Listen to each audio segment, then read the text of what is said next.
이미 정한 종말까지 라고 그렇게 제목을 잡고 오늘 말씀을 좀 생각해 보도록 하겠습니다. 오늘 말씀에서 특별한 숫자가 여기 등장을 합니다. 그죠? 하나님께서 작정하셨다 그러면서 특별한 숫자를 얘기하고 있어요. 24절에 보면 내 백성과 내 거룩한 성을 위하여 71일을 기한으로 정하였나니. 71일에는 몇 년을 얘기하는 거예요? 1은 70이고 1에는 7이니까 77이 49, 490년을 얘기하는 거예요. 그죠? 490년. 그런데 그 490년을 또 여기서 이렇게 세 단계로 이렇게 나누었습니다. 첫 번째는 25절에 보니까 그러므로 넌 깨달아 알지니라 예루살렘을 중건하라는 영이 날 때부터. 이게 참 중요해요. 그 다음에 기름 부음을 받은 자, 곧 왕이 일어나기까지. 기름 부음 받은 자가 누굽니까?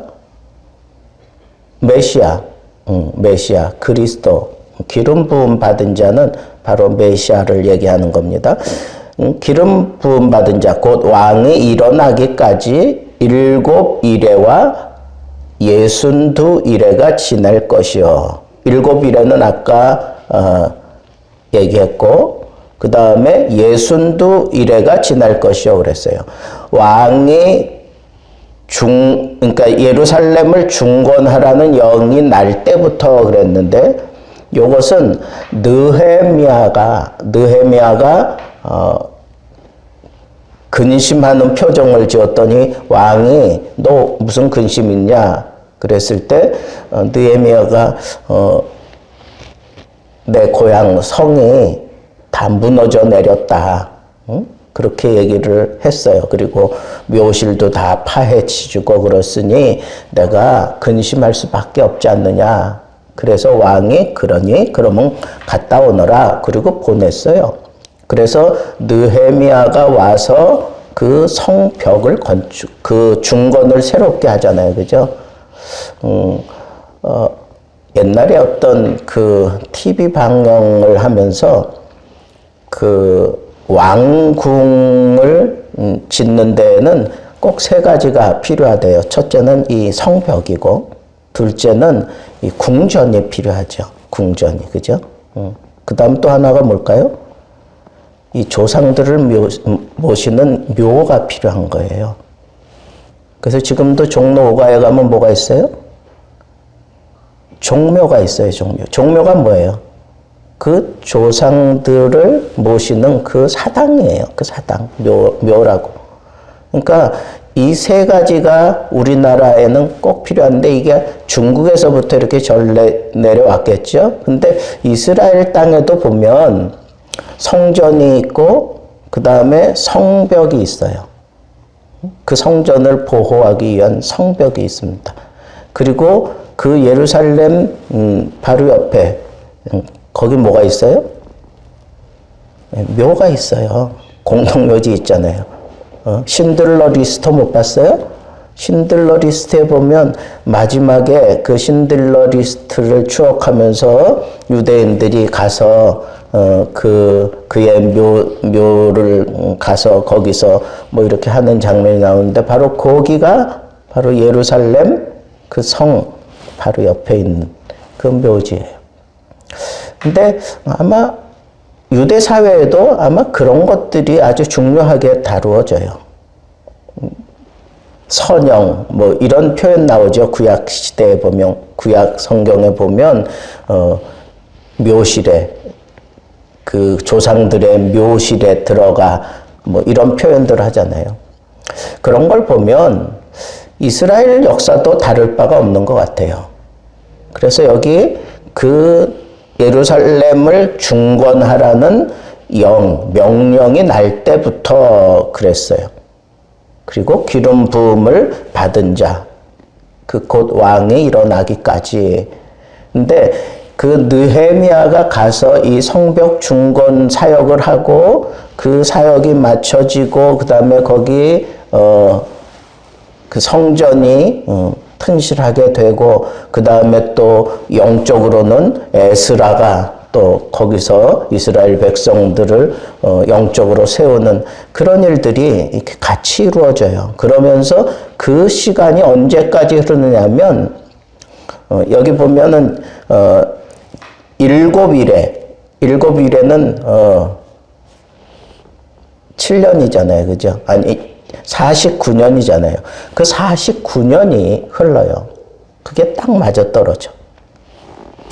그리고 여기 그 성을 중건하는 그때부터 예수 그리스도가 태어나기까지 그때가 62일이니까 62일에 곱하기 70 하면 그거 얼마예요? 네? 434년이에요. 434년 더하기 49 하면 483년이 돼요. 483년. 맞습니까? 네. 483년 그리고 나머지 1에 그랬으니까 7년이라고요. 그러니까 483년 만에 그리스도가 그 땅에 오시고 그리고 거기서 여기 보면 그리스도가 끊어질 것이며 그랬잖아요. 예수 그리스도가 십자가에서 죽으시는 그때까지를 483년으로 보는 거예요. 그리고 나머지 이 7년에 대해서는 이 7년은 그럼 뭐냐? 뭐 이제 이런저런 얘기들이 많은데 그때 여기 우리 제일 마지막에 보면 이 예수님도 그 예루살렘 그 성이 그 성전이 다 무너질 것을 그렇게 돌 위에 돌 하나도 남지 않고 무너질 것이다라고 하는 그런 예언을 예수님도 하셨어요. 응? 그런데 그 예수님이 그런 예언하고 난 이후에 약 70년이 지나서 그런 일이 일어나요. 그러니까 디도 장군이 AD 70년 그때에 이스라엘 백성들을 완전히 종속시키려고 이렇게 좀 반골 기질이 많잖아요. 이스라엘 백성들은. 그러니까 그걸 그 주변의 모든 나라들에게 본보기를 보이느라고 아예 그 성전에 들어가서 성을 완전히 다 회파시켜요. 그리고 그 성전에 돼지도 갖다 놓고 성전의 기물들 다 그냥 걷어가고 완전히 초토화시킵니다. 그 성전부터 초토화시켜요. 그가 티투스예요. 디도. 나중에 왕이 되죠. 요 바로 티투스 장군의 아버지가 조금 이 로마 치세 가운데 조금 약한 왕이었어요. 그래가지고 막 여기저기서 막 반란이 일어나고 이러는 걸 겨우겨우 이렇게 다스려가고 있는 그때인데 이 디도를 보내가지고 자기 아들 티투스를 보내가지고 이스라엘을 완전히 초토화시켜요. 그때 성전 다 무너뜨리고. 그런데 날짜가 이건 또 안 맞아. 응? 70년이 가잖아요. 70년. 그러니까 이게 이 70년 이 한 일에는 도대체 뭐냐? 7년 안에 무슨 사건이 있었느냐? 뭐 이제 별 생각들을 많이 하고 이걸 가지고 많은 학자들이 연구를 하고 논문도 쓰고 뭐 그랬어요. 그래서 처음 그 490년 이 77이 49, 이 490년에 대한 이걸 어떻게 이해하느냐 뭐 말들이 많아요. 성전을 건축하라, 이 성벽을 중건하라 하는 이런 내용들을 또 여러 가지 측면에서 또 살펴보는 사람들도 많아요. 그래서 그때를 고레스가 이스라엘 백성들을 돌아가라고 할 때부터 뭐 날짜를 계산하기도 하고 뭐 또 다른 왕이 또 그렇게 보낸 것을 생각하고 그 다음에 이 느헤미야를 보내서 이런 일들이 일어난 것을 생각하고 뭐 얘기들이 많아요. 그렇게 뭐 하는데, 그런데 이제 전통적으로 우리 그 보수주의에서는 지금 제가 얘기하는 이런 풀이를 지금 해가고 있는데, 그러면 이 일에 7년은 도대체 그러면 뭐냐? 그건 예수 그리스도께서 죽고 난 이후에 그 7년은 예수님이 다시 오실 때까지의 그 7년을 얘기한다 이거예요. 그러면 계산이 안 맞잖아요. 근데 그거는 이제 상징적인 그런 의미로 우리가 풀어야 된다 하는 그런 입장에서 얘기를 해요. 예수님 때에도 종말이었어요. 바울도 그랬잖아요. 그죠? 이 종말을 여러분 너희들이 이렇게 살아야 된다, 저렇게 살아야 된다. 세상의 끝이 가까웠으니 너희는 더욱 사랑하며 살아라, 뭐 기도해라, 뭐 등등의 얘기가 많은데 그때에도 종말이었어요. 그리고 난 이후에 지금 7, 80년 지났는데도 지금 뭐 그 정도 지났을 거예요. 그 정도 지났는데도 지금도 종말이야. 그죠? 지금도 종말이라 그래요. 그러니까 이것은 다니엘서의 그 상징은 정확하게 그 계산이 맞는 부분도 있지만 그걸 상징적으로 또 표현한 부분도 있다라고 그렇게 보는 게 지금 성경학자들, 특별히 보수주의 학자들은 그렇게 이해를 해요. 그렇게 또 얘기할 수 있는 근거가 또 나름대로 뭐 여러 가지 많이 있어요. 특별히 요한계시록에도 이런 그 상징들에 대해서 얘기하면서 3년 반, 반때, 뭐 이런 표현들이 있잖아요. 그런 표현들이 하나님께서 잠시 어떤 쉬는 시간을 주는 은혜의 시간이다라고 그렇게 이해하지, 그게 딱 그 3년 반 동안에 그런 일들이 일어나고 또 후 3년 반 동안에 그런 일이 일어난다 이렇게 해석하지 않아요. 상징적으로 해석을 한단 말이에요. 그러니까 여기서 이제 저는 이 말씀을 쭉 묵상하다가 이렇게도 풀고 저렇게도 풀고 이런 환상에 대해서는 우리가 어떤 의식을 가지고 이걸 봐야 되느냐. 오늘 다니엘에게 이 천사가 나타나서 그렇게 얘기를 했어요. 그죠? 내게 지혜와 총명을 주려고 왔다. 그래 놓고 다니엘에게 지혜와 총명을 주고 난 이후에 그 다음에 이 환상을 생각하고 깨달아라. 그렇게 얘기를 했어요. 그러니까 여러분, 성경에서 얘기하는 이런 환상을 우리가 접할 때에는 생각해야 돼요. 많이 생각해야 돼요. 그리고 깨달아야 돼요. 깨달아야 돼요. 어떻게 해서든지 깨달아야 돼요. 근데 어떤 사람이 깨닫느냐? 다니엘이 얼마나 영적인 지식이 풍부하고 그리고 영성이 아주 탁월했어요. 그런데도 그 다니엘이 이 환상을 풀어낼 수가 없는 거예요. 그러니까 하나님께서 가브리엘을 보내서 얘기하는 거예요. 너는 생각하고 깨달아라. 어떻게? 내가 너에게 주는 지혜와 총명을 받아가지고 깨달아라 그랬어요. 여러분, 우리가 하나님의 말씀을 대할 때 생각해야 돼요. 깨달아야 돼요. 근데 인간적인 방법으로 생각하고 깨달으려고 하지 말고 먼저 구해야 될 게 있어요. 그게 뭐예요? 하나님 지혜와 총명을 주옵소서. 이 지혜는 하늘로부터 주시는 하나님의 통찰력이에요. 통찰력. 뭔가를 한눈에 다 볼 수 있는, 그리고 꿰뚫어 볼 수 있는 그런 통찰력을 얘기하는 거예요. 이건 내가 어떤 영성을 가졌다고, 내가 어떤 탁월한 그런 영적인 삶을 살아왔다고 주어지는 게 아니라 하나님이 주시는 거예요. 그 주실 때 그게 깨달아지는 거예요. 그러니까 우리는 기도해야 돼요.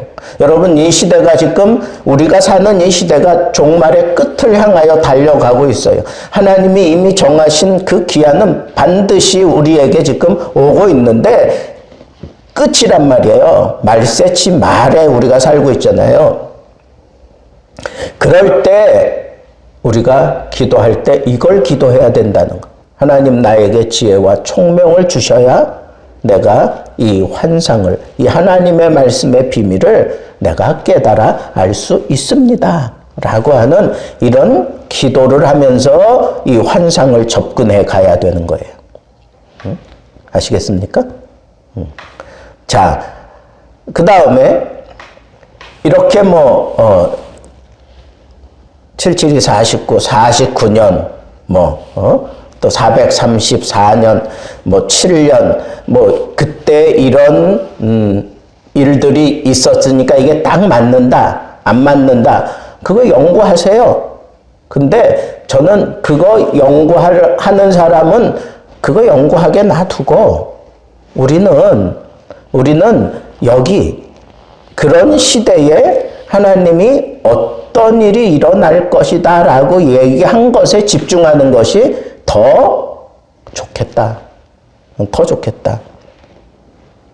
그래서 깨달아라 그래 놓고는 뭐라고 얘기하고 있습니까? 24절 보세요. 내 백성과 내 거룩한 성을 위하여 이른 이래를 기한으로 정하였나니, 그 다음이 뭐예요? 허물이 그치며 죄가 끝나며 죄악이 용서되며 영원한 의가 드러나며 환상과 예언이 응하며 또 지극히 거룩한 이가 기름 부음을 받으리라. 여러분, 이게 무슨 얘기예요? 이게 무슨 얘기입니까? 정말 이런 때가 있었습니까? 예? 허물이 그쳐진 때가 있습니까? 죄가 끝난 때가 있습니까? 이 세상에 죄악이 용서되고 영원한 의가 드러나고 환상과 예언이 응하는 그런 때가 있었습니까? 있었어요. 예수 그리스도가 이 땅에 왕으로 오실 때 바로 그때 이런 일들이 일어났어요. 예수 그리스도께서 죽으심으로 말미암아 하나님 앞에서 영원한 진노의 그 흐름이 예수 그리스도로 말미암아 그쳤어요. 우리들의 허물이 용서가 되고 예수님 때문에, 예수님 때문에 그러한 일들이 일어났잖아요. 영원한 진노에서 벗어났단 말이에요. 예수 그리스도가 십자가에서 죽으심으로 말미암아 예수 그리스도를 믿으면 우리는 그 진노의 자식에서 벗어나 하늘의 자식이 되잖아요. 하나님의 자녀가 되잖아요. 25절 그러므로 너는 따라 알지니라 예루살렘은 중건하라는 영이 날 때부터 기름 부음을 받은 자 곧 왕이 일어나기까지 77이래와 62이래가 지날 것이요 그 곤란한 동안에 성이 중건되어 광장과 거리가 세워질 것이며, 예수님 시대에 성이 이미 중건되고 광장이 있었습니다. 그리고 성전도 있었습니다. 그죠? 그런데 62일의 후에 기름 부음 받은 자가 끊어져 없어질 것이며, 기름 부음 받은 자 예수 그리스도가 끊어졌다는 얘기는 뭐예요? 예수 그리스도의 통치가 예수 그리스도로 말미암는 그런 은혜스러운 통치가 끊어져 없어졌다는 거예요. 없어졌다는 거예요. 장차 한 왕의 백성이 와서, 이 왕의 백성은 누구예요? 아까 얘기했던 티투스라고 볼 수 있죠. 그 성읍과 성소를 무너뜨리려니와 그의 마지막은 홍수에 휩쓸림 같을 것이며 또 끝까지 전쟁이 있으리니 황폐할 것이 작정되었느니라.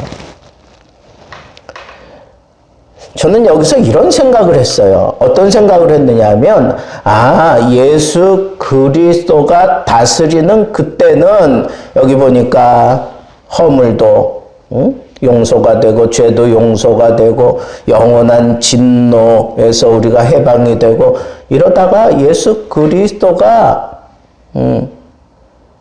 끊어졌어. 없어지고 말았어요. 그랬더니 다시 어떤 일이 일어났어요? 또 성소가 무너지고 심각한 일들이 일어나잖아요. 영적으로 마귀가 극성을 피우는 때가 도래했다는 거예요. 언제까지 그럴 건가? 27절 마지막 절 보세요. 그가 장차 많은 사람들과 더불어 한 이레 동안의 언약을 굳게 맺고 그가 그 이레의 절반의 제사와 예물을 금지할 것이며, 이거 티투스가 그렇다고 하는 건데 여기 보면 한 이레 동안 7년 동안 이거는 아까 상징적이라 그랬잖아요. 그러니까 이 티투스를 통해서 역사하고 있는 이 공중의 권세 잡은 자들이라고 볼 수 있죠. 계시록적인 시각을 가지고 보면 이 종말의 끝에 이런 일들이 일어날 것이라는 거예요. 포악하여 가증한 것이 날개를 의지하여 설 것이며, 어디에? 그 성전에. 지금 여러분 예루살렘 성전에 가증한 것이 서 있잖아요. 그죠? 예? 성전 꼭대기에 지금 이슬람 상징인 그 돔이 서 있고, 한쪽 부분은 지금 캐톨릭이 그거 담당하고, 한쪽은 이슬람이 담당하고, 한쪽은 또 기독교가 뭐 그거 해야 된다 그러고 다윗의 별 찾고 막 지금 심각하잖아요. 이미 정한 종말까지 진노가 황폐하게 하는 자에게 쏟아지리라 그랬습니다. 여러분, 우리가 살아가는 이 세상은 우리가 문화적으로 굉장히 지금 우리가 편안함을 누리고 굉장한 시대를 살아가고 있지만, 사실은 사람들 심령은요 점점 황폐해져 가고 있습니다. 오늘 제가 그 네팔 신학교 학생들에게 강의하면서 존 메가더 목사님이 쓴 그 트루 이벤젤리즘이라는 담대한 기독교라고 번역이 되어 있는데, 순수한 복음, 여기에 대해서 이렇게 써놓은 그 내용을 가지고 강의했었는데, 그 내용의 중심이 뭐냐면 4가지 밭에 대해서 얘기를 하는 거예요. 예수님이 비유를 들었던 4가지 밭. 그러니까 전도자는 그냥 씨를 뿌릴 뿐이에요. 그 전도자에게 이 사람이 구원 받았다 못 받았다 그 책임을 전도자에게 지우지 않았다는 거예요. 전도자는 씨를 뿌려놓고 집에 가서 잤대요. 저는 그 책을 읽으면서 이런 대목이 있나? 그러고 봤더니 진짜 있어요. 전도자는 하는 일이 뭐예요? 그냥 씨를 뿌릴 뿐이에요. 씨를 뿌린 것 뿐이야. 그리고 가서 잤어요. 그런데 신기하게 그 씨가 그 안에서 싹을 틔고 자라났다는 거예요. 그런데 어떤 땅은 그 씨가 잘 자라났고, 어떤 땅은 아예 씨도 못 맺은 땅이 있어요. 그 싹도 나지 않아. 왜? 딱딱한 길가에 떨어진 것들은 마귀가 와서 쪼아먹었다 그랬어요. 새가 와서 다 쪼아먹었는데 그 새가 누구예요? 마귀야. 마귀가 와서 쪼아먹어. 예수 그리스도를 받아들이지 못하는 그 심령, 그 땅땅한 심령, 그 심령은 예수님이 누구를 지목하고 있는 거냐면 바로 바리새인들을 지목하는 거예요. 사두개인을 지목하는 거예요. 종교적인 냄새는 풀풀 풍기지만 마음으로 그리스도를 받아들이지 않는 거예요. 하나님을 거부하는 거예요. 자기들이 원하는 대로 하지 않으면 다 거부하는 그런 마음이 바로 땅땅한 심령이라는 거예요. 그런 땅에 떨어지면 씨가 파고 들어가지 못해서 마귀가 즉시 와서 그걸 다 먹는다는 거예요. 책임이 누구에게 있느냐? 그 밭에 있다는 거, 밭에. 그런데 그렇게 황폐화되어가는 그런 길가, 그 다음에 이 돌짝밭. 돌짝밭은 밑에 돌멩이가 있는 거예요. 부드러운 흙이 위에 있지만 거기 떨어져서 씨가 나기는 났어요. 싹이 났어요. 그런데 뿌리를 깊이 내리지 못하니까 햇빛은 뜨거워. 그러니까 말라 죽어버려요. 처음에는 내가 구원받은 것 같다고, 내가 막 어떻게 이런 일이 있을 수 있느냐고 감정이 막 그냥 폭발하고 막 그랬어요. 사람들이 다 그렇게 야 대단하다 그랬는데 뿌리를 깊게 내리지 못해서 결국은 어떻게 되느냐? 시험과 환란이 오니까 다 무너져 버리고 말았어요. 가시밭길은 어때요? 가시 덤불 속에 떨어졌어요. 뿌리도 깊게 내리지만 그래서 자라나기도 하는데 가시와 함께 자라는 거예요. 그 가시가 뭐예요? 세상의 염려, 재리의 염려, 뭐 물질의 염려, 세상에 어떤 잡동사니 많은 일들, 그런 염려, 그런 것들과 함께 자라는 거예요. 그게 가시가 돼서 그 가시가 막 찌르는 거예요. 어떤 존 메가더 목사님은 그 염려라는 표현보다는 세상에 대한 관심으로 그렇게 표현하면 더 좋겠다. 근데 딱 맞아요. 여러분, 우리가 하나님을 믿는다고 하면서 세상에 대한 관심을 끊지 못하고 교회 드나드는 사람이 너무 많아.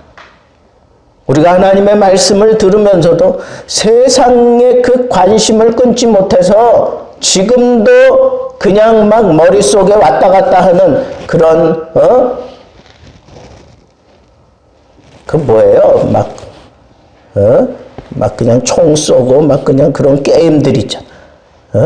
그런 게임들이 머릿속에 왔다 갔다 하는데 거기에 무슨 말씀이 떨어지고 그 말씀이 떨어져서 자라난다고 해도 그게 견뎌나겠느냐고요. 이 세 가지 밭은 다 결실하지 못해요. 그게 지금 우리가 살아가는 세상의 모습이에요. 근데 한 가지 밭에 소망이 있어요.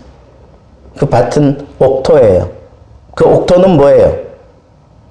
이 말씀이 잘 파고 들어가서 거기서 싹을 내고 아주 크게 자라나가지고 그 아래 깃드는 사람들이 많고 뭐 새들도 와서 깃들고 모든 동물들이 와서 편안히 안식을 취하고. 근데 저는 이 농사 같은 거 안 해봐서 잘 모르는데 내가 한 100개를 얻기 위해서 씨를 뿌리면 100을 다 거둘 수 없대요. 많이 거둬야 60에서 70이래요. 그런데 30배 거둔대. 이게 수치적으로 이게 맞는 거예요? 60배 거둔대요. 이게 수치적으로 맞아요? 100배를 거둔대요. 그게 수치적으로 맞느냐고요. 근데 예수님이 지금 하신 말씀이에요. 100배 거둘 수 있습니까? 없습니까? 있지요. 왜? 복음은 하나님의 능력이라고 그랬어요. 복음은 하나님의 능력이에요. 이 복음이 제대로 파고 들어가서 우리는 60을 기대하지만 하나님은 100배를 거두어 내신다고요. 나는 이 믿음이 또다시 이 신학생들한테 내가 강의하면서 여러분들에게 선언한 100배의 결실을 거두게 하시겠다고 하는 하나님의 이 말씀이 내 가슴 속에 한 번 더 요동쳤어요. 그래서 내가 막 목소리 터져라 하고 이 학생들에게 계속 외쳤어요. 복음은 하나님이 하시는 거예요. 복음 전도자는 그냥 씨를 뿌릴 뿐이고 그 복음의 열매는 누가? 하나님이 그 열매를 거두시는 거예요. 싹이 나게 하시고 자라게 하시고 그리고 100배의 결실도 거두게 하시는 그런 하나님, 그 하나님의 역사는 이 복음을 통해서 이루어진다는 거예요. 복음이 하나님의 능력인 줄 믿습니까? 이 복음이 하나님의 능력이기 때문에 우리는 굴하지 아니하고 실망하지 아니하고 좌절하지 아니하고 우리는 씨를 뿌릴 수 있어요.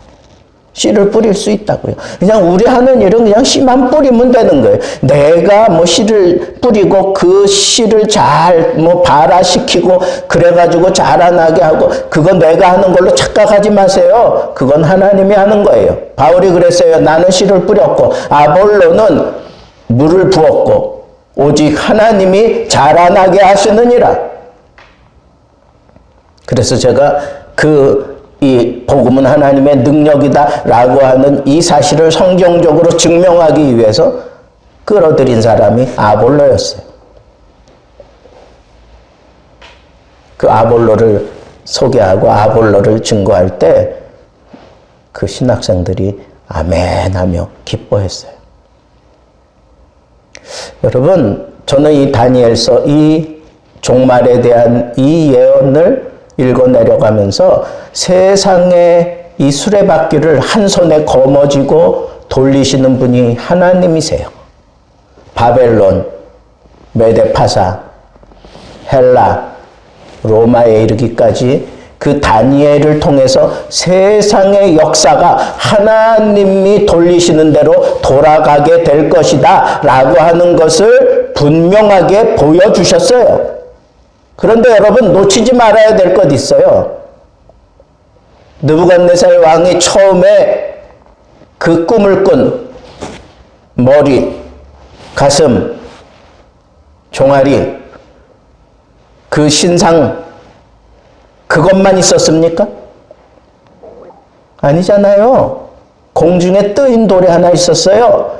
그 뜨인 돌이 이 신상을 쳐서 완전히 다 초토화시키잖아요. 그 뜨인 돌이 누구라 그랬어요? 그리스도. 오늘 말씀을 잘 보세요. 몇 년 이게 사실 중요한 게 아니에요. 세상의 역사를 하나님이 주관해 가시지만 하나님께서는 그 가운데서 하나님의 역사를 따로 지금 흘려가고 있구나라고 하는 것을 저는 느꼈어요. 이런 안목이 여러분들에게 생겨야 돼요. 이런 안목이. 그 너의 백성, 너의 성전 뭐 이런 것들에 대해서 역사적으로 이렇게 흘러갈 거야. 그러나 그리스도로 말미암아 그 역사 가운데 희망이 들어가고 그리스도로 말미암아 그 역사 가운데 생명의 길이 열리고 이런 것들을 하나님이 강조하시는 이유가 뭐예요? 이 역사 속에 하나님의 특별한 하나님 나라의 역사가 여기 함께 공존하고 있다고 하는 것을 말씀하는 거예요. 우리 시간에 대해서 얘기할 때 그냥 흘러가는 시간이 있고 그리고 그 가운데 카이로스라고 하는 하나님의 시간이라고 하는 그 개념이 있잖아요. 여러분, 우리가 살아가고 있는 이 세상 그냥 세상 역사의 흐름 속에 막 흘러가는 것 같아요. 그러나 그 안에 하나님의 역사가 있어요. 하나님의 나라가 있어요. 하나님의 뜻이 있고. 여러분, 오늘 이 말씀을 통해서 우리가 붙잡아야 될 게 무엇입니까? 내가 이 세상에서 별 그런 내용들이 막 한꺼번에 몰려오고 뭐 코로나고 뭐 지금 이 나라가 뭐 어떻게 되고 저쩌고 되고 많잖아요. 포스트 모더니즘 때문에 뭐 믿음조차도 지금 막 상대화되고 뭐 여러 가지 많잖아요. 이런 세상의 흐름이 다 우리들에게 심각한 그런 문제들을 일으키고 있을 때 우리가 놓지 말아야 될 건 뭐냐? 그 가운데 하나님의 역사가 있다는 거예요. 거기에 하나님의 뜻이 있다는 거예요. 하나님의 특별한 나라가 거기 있다는 거예요. 그걸 볼 수 있는 눈이 필요하다는 것. 그걸 바라보고 내가 이 세상에 하나님의 나라를 확장해 갈 수 있는 그런 복음의 능력을 선포하는 그런 믿음이 우리에게 필요하다는 거예요. 이를 위해서 우리는 어떻게 살아야 되겠습니까? 오늘 말씀에 지속적으로 다니엘에게 요구하는 게 뭐예요? 다니엘에게 우리 주님께서 요구하시는 거, 하나님이 요구하시는 것은 너는 이걸 생각하고 깨달아 하려고 하는 거야. 너는 이걸 생각하고 깨달아 하라. 어? 여러분 오늘 말씀을 통해서 뭘 깨달았어요? 뭘 알았습니까? 내가 이 땅에 머물러 있지만 나는 하나님 나라를 위한 존재구나. 내가 이 땅의 흐름 속에 같이 흘러가고 있지만 하나님은 나를 통해서 하나님의 역사를 써내려 가기 원하시는구나. 이 믿음이 여러분들 가운데 있어야 되는 거예요. 그걸 깨달아 알아야 돼요. 예? 그래서 우리가 말씀에 집중하는 거고 그걸 깨달아 알 수 있도록 하나님께서 가브리엘 천사를 보내가지고 다니엘에게 지혜와 총명 주셨잖아요. 그러니까 우리가 이 세상의 역사 가운데 하나님의 뜻이 펼쳐지는 것을 분명하게 깨달아 알기 위해서 우리는 기도해야 돼. 어떤 기도? 지혜와 총명을 주시사. 하나님의 뜻을 이 흘러가는 세월 속에서도 바라볼 수 있는 통찰력이 나에게 생겨나게 해 주십시오. 이 기도 빼놓지 말고 기도하라는 거예요. 그리고 마지막 깨달음은 너는 하나님께 은총을 입은 자니라. 천사가 다니엘에게 그렇게 얘기했어요. 여러분 이 세상에서 여러분들이 하나님의 나라를 이루어가는 그런 놀라운 하나님의 사람으로 붙들려 쓰여지기 위해서 여러분 하나님의 은총이 필요해요. 하나님의 은총이 아니고는 내가 그러한 일들을 감당할 수 없어요. 그런 자리에 설 수도 없습니다. 여러분 하나님의 은총을 구하세요. 3가지 말씀드렸어요. 여러분 하나님의 이 뜻을 깨달아 아는 삶을 사세요. 이를 위해서 하나님 앞에 통찰력을 구하세요. 그리고 하나님이 그 놀라운 역사를 이루어 가시는 것 나에게 은총을 주셔야 감당하는 거예요. 은총 없이는 못 감당해요. 오늘도 하나님의 은혜를 구하세요.